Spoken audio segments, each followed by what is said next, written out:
మిత్రులు అడుగుతున్నారు shock wave, vibration గురించి చెప్పండి. మొదటగా షాక్ అనగానే మనకు గుర్తొచ్చేది ఎలక్ట్రికల్ షాక్. కరెంట్ పెట్టగానే మనం జంప్ చేస్తాం.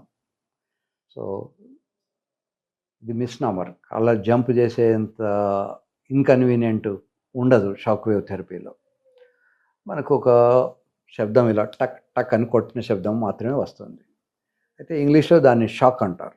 అన్నంత మాత్రాన మనకు ఎప్పుడైనా ఎలక్ట్రికల్ వైరింగ్‌లో డిఫెక్ట్స్ ఉంటే మనకు కొట్టినప్పుడు జంప్ చేసి ఇట్లా చూసేటువంటి ఇన్‌కన్వీనియంట్, పెయిన్‌ఫుల్ సిట్యుయేషన్ కాదు. కాకపోతే ఈ షాక్ వేవ్ ఎవరు తీసుకుంటారు? యూజువల్‌గా ఎరెక్టైల్ డిస్‌ఫంక్షన్, శృంగారంలో సరిగ్గా పాల్గొనడానికి ఇబ్బందులు ఉన్నటువంటి వాళ్ళు టాబ్లెట్స్ పనిచేయకపోతే ఆపరేషన్ చేసుకునే ముందు ఒక దింపుడు గల్లం ఆశ అంటారు. సో, కనీసం దీంతో అయినా మనం ఆపరేషన్ లేకుండా బయటపడదామని ట్రై చేస్తారు. చాలామందికి ఇది ఎక్కువగా పనిచేయదు. ఎందుకంటే మా గురువుగారు మనం షా ఇంప్లాంట్ అని చెప్పాం కదా! వారు ఒకసారి ఒక లెక్చర్‌లో చెప్పేవారు. ఈ షాక్ వేవ్ గురించి అడిగితే, ఒక టైర్డ్ హార్స్‌కు మనం కొరడాతో కొట్టినట్టు అని. అది ఆల్రెడీ అలసిపోయి పడుకున్నది. దాన్ని మనం ఈ షాక్ వేవ్‌లో టక్ టక్ అని కొడుతూ ఉంటాం. కొడితే మాత్రం అది లేవాలి కదా! సో, ఇలా కొట్టడం వల్ల నియోవాస్కులారిటీ అంటే దానికి రక్త ప్రసారం పెరిగి అది మళ్ళీ కొత్తది వస్తుంది అని ఒక కాన్సెప్ట్. అయితే ఇది ఇంకా రీసెర్చ్ లెవెల్‌లోనే ఉంది. ఇది ఇంకా డెఫినిట్‌గా ఈ పేషెంట్‌కు ఫలానా పేషెంట్‌కు ఇన్ని షాక్స్ ఇస్తే డెఫినిట్‌గా ఈ ట్రీట్మెంట్ వస్తుంది. వీళ్ళు ఈ గ్రేడ్ ఈడీ ఉన్న వాళ్ళకు, ఈ వయస్సు ఉన్న వాళ్ళకు ఇంత ఇయ్యాలి. ఈ సైజ్ ఉన్న వాళ్ళకి ఇంత ఇయ్యాలి. ఇట్లాంటి స్టాండర్డైజేషన్ ఇంతవరకు లేదు. ఎన్ని సార్లు షాక్ ఇయ్యాలి? ఎన్ని సార్లు షాక్ ఇస్తే అది రికవర్ అయితారు? డెఫినిట్‌గా రికవర్ అవుతారా? ఎంతమంది రికవర్ అవుతారు? ఇవన్నీ కూడా వేగ్ ఆన్సర్స్. దీనికి వచ్చే ఈ క్వెషన్‌లకన్నిటికి కూడా సైంటిఫిక్‌గా డెఫినిటివ్ ఆన్సర్స్ లేవు. Still it is under research. దీంతో పాటు మనము పీ-షాట్ అనే ఒక ఇంజెక్షన్ ఉంది. లేదా స్టెమ్ సెల్స్ అంటారు.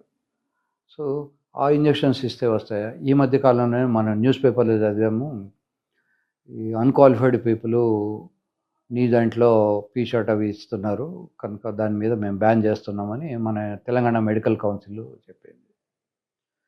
ఇది కూడా స్టిల్ అండర్ రిసర్చ్. ఇది ఎలా పనిచేస్తుంది అంటే, మన శరీరంలో రక్తంలో నుంచి ప్లేట్లెట్ రిచ్ ప్లాస్మా పీఆర్పీ అంటారు.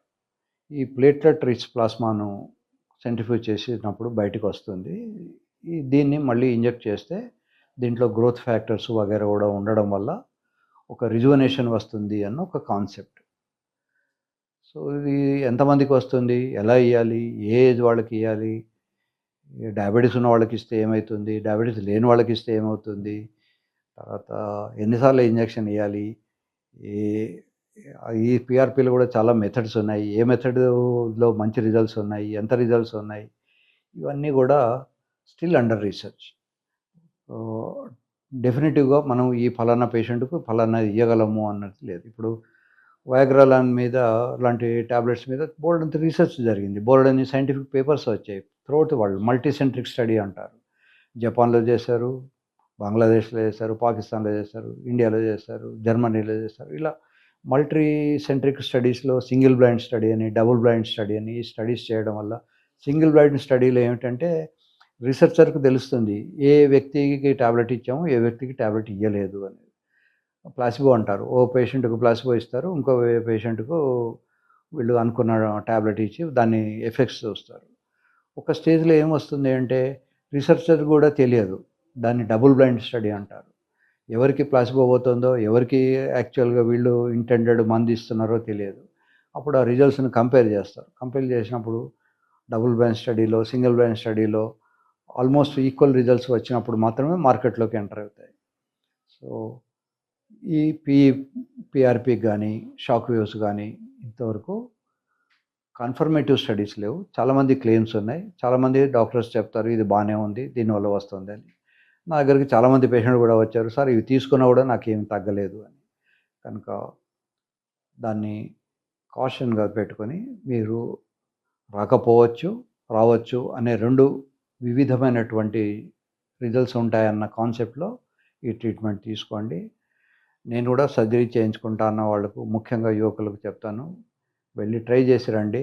ఈ షాక్ వేవ్ గానీ, పీ షాట్ గానీ అవి పనిచేయనప్పుడే సర్జరీకి రండి అని కూడా చెప్తూ ఉంటాను. కనుక ఇవి ఇంకా అండర్ రీసెర్చే నడుస్తుంది. చెప్పుకోదగ్గ సైడ్ ఎఫెక్ట్స్ ఏమీ ఉండవు. ఇప్పుడు ఆల్రెడీ మనము టైర్డ్ హార్స్ అని చెప్పాము. టైర్డ్ హార్స్‌ని కొడితే అది దానికి కొంచెం నొప్పి కావచ్చు, లేదా కొంచెం ఇబ్బంది పడొచ్చు. బట్ అంత సివియర్‌గా చెప్పుకోదగ్గ డ్యామేజ్ ఏమి లేదు.